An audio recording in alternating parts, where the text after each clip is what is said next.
Hello everyone, how are we doing tonight? Doing good. Good. Good. My name is Sarah and I'm a student at the University of Alabama. It's all online, so I'm a distance student and I'm working toward completing my undergraduate degree in food and nutrition.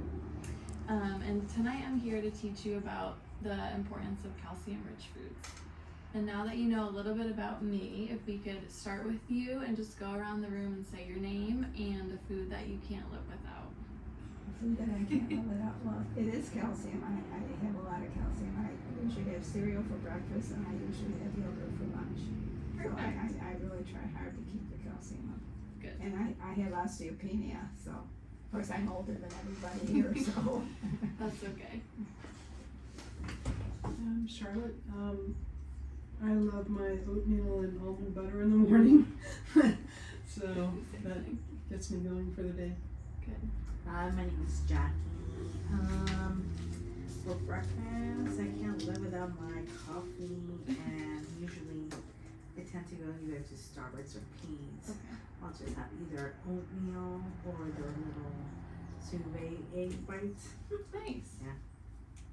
I'm Betsy, coffee also, the cream, and breakfast, I would say eggs, and I like cheese, but I have to be careful with cheese. Good one. Do you want to go? Oh, one of my favorite foods is cookies. My name is Beth, and I love my cookies, and it always goes with a cup of milk if I'm lucky enough to be home and get my milk. Good.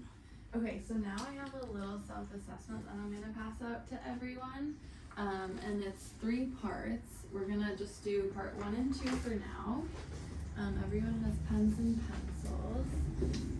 But the first part, it's a list of calcium-rich foods. And we're just going to check off which ones that we typically would consume in a day.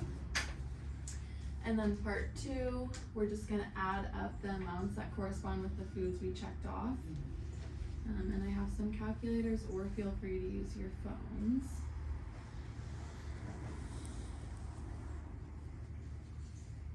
And just to note, there are a lot of other foods with calcium. These foods are just rich in calcium, so that number you see will probably be a little bit higher.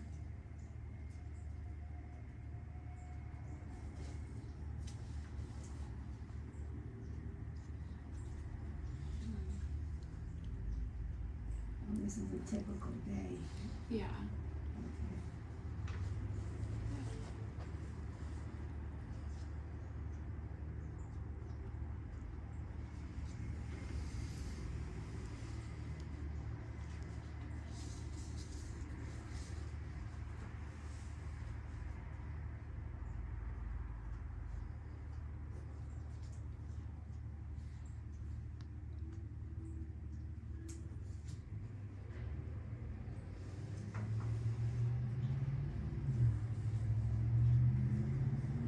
You got your number?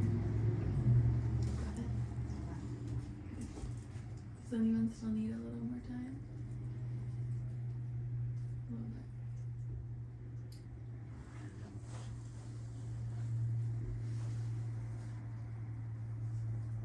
Okay, so this is 300. Perfect. So like I said, it's probably, what you actually consume is probably a little bit higher than this number. But do you want to start us off, Beth, and share what number you got? Well, if I have a whole 8 ounces of yogurt, I'll probably get about 750 a day, Okay. maybe 1,050. Because I sometimes have 1 or 2 cups of milk and the yogurt, Okay, maybe. awesome. If you need a little more time. Okay, sure, that one's good to you. I get about 300 per day. Okay, Yeah. 300. I have 1,000. Wow. Because sometimes I'll have a yogurt, depending Okay. on my mood. So I can have Yeah. a yogurt in the morning or at break time Okay. at work. And then sometimes at home, when I get home, if I want Yeah. a snack, I tend to go for a yogurt. But then also, if I have a sandwich, I'll add cheese, either cheddar, mozzarella, whatever we have in the house. And lately, I've been into almonds. Ooh, I do love almonds. You're doing really good. 1,000 also, but I have a question, the Yeah. almonds, sometimes I have walnuts or peanuts, so it varies, so it could be 100 milligrams less. Okay. Well, just to get like a rough estimate. Yeah, like 1,000. Okay. That's pretty good. Lucille? I only had 550. I do the Greek yogurt, which Okay. is 250, and then the fat-free skim 300. That's 550. I have salmon 2 days a week, Okay. but I don't, not every day. I mean, and I do eat almonds also, but not every day.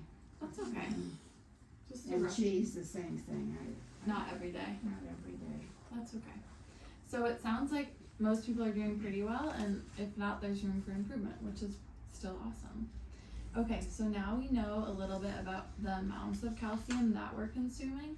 I want to talk a little bit about the benefits, the recommendations for different age groups, and the risks. So is anyone able to tell me why calcium is so important for our bones? Makes them stronger. Yeah, that's a great answer. So there are a lot of components of bones, different minerals, but the main component is calcium.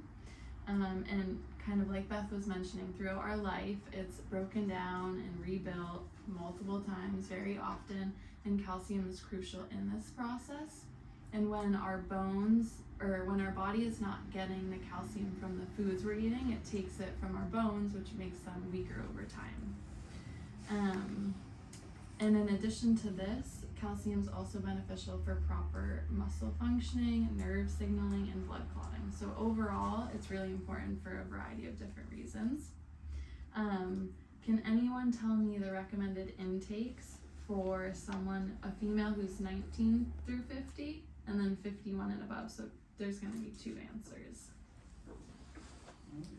Does anyone know those or want to guess? For one of them, someone was consuming. Someone had that amount. 1,000? Yep. So 19 through 50, it's going to be 1,000 milligrams a day. And then for 51 and up, it jumps a little. Do you want to take a guess? 1,500? Close, a little lower. 1,200. Awesome. So, can anyone tell me why they think our needs increase around the age of 51? Menopause. Yeah? So, basically, when women are at an increased risk of bone loss due to our decreased levels of estrogen in menopause. Okay. So, with this decrease in estrogen, which disease are women more prone to? Osteoporosis. So like Beth said, osteobone, porosis, pores. Our bones have all these holes making them weaker, and we are at an increased risk for fractures.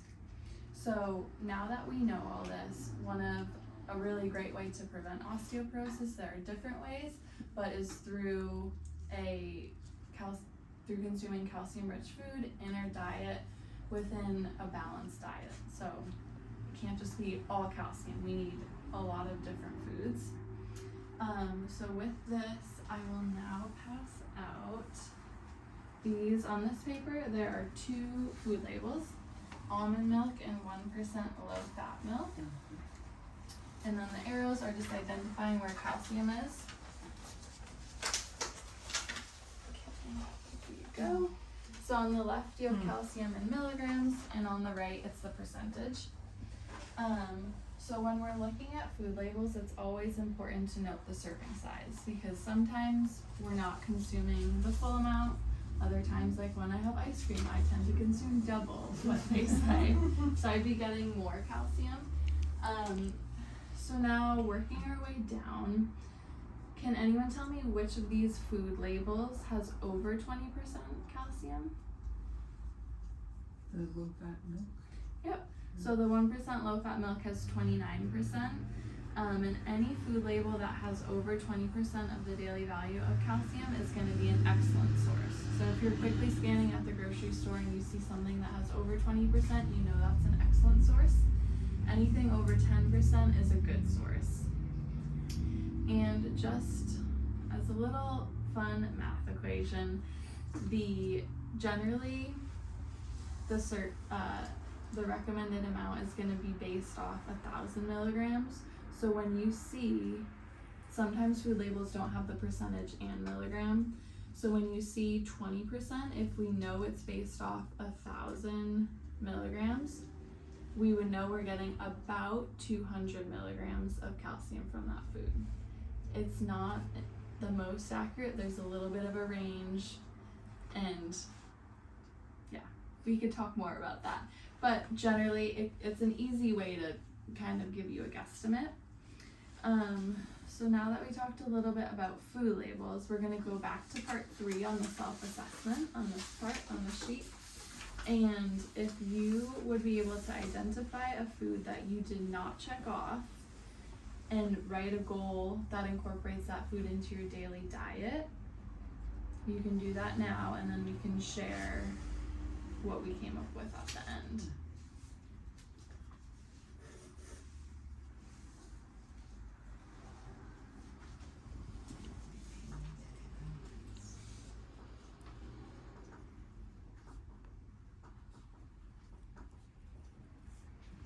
Now, does this include the ones we've already had, or? So if you can choose for part 3 once food that you didn't check off. Oh. Yeah. But does it have to be more than? It can be any food. Oh, okay. Yeah. Doesn't have to be a certain amount. Like I know a few people said oatmeal. You could always, if you didn't know chia seeds, maybe you wanted to add chia seeds into that. Something like that.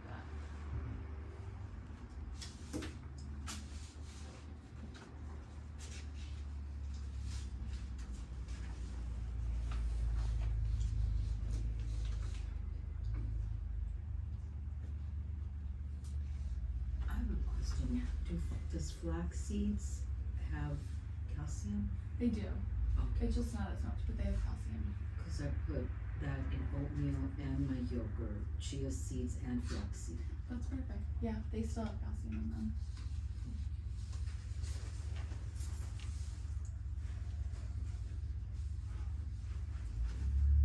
Okay. Does everyone have a goal? Do we want to share? Is anyone comfortable? You can share. Yeah, go ahead. I just put a cup of orange juice, like added that. Perfect. Calcium fortified. Yes. Jackie, you want to share? I just have to incorporate more kale into my salads. Perfect. And then probably like learn how to use sesame seeds and chia seeds.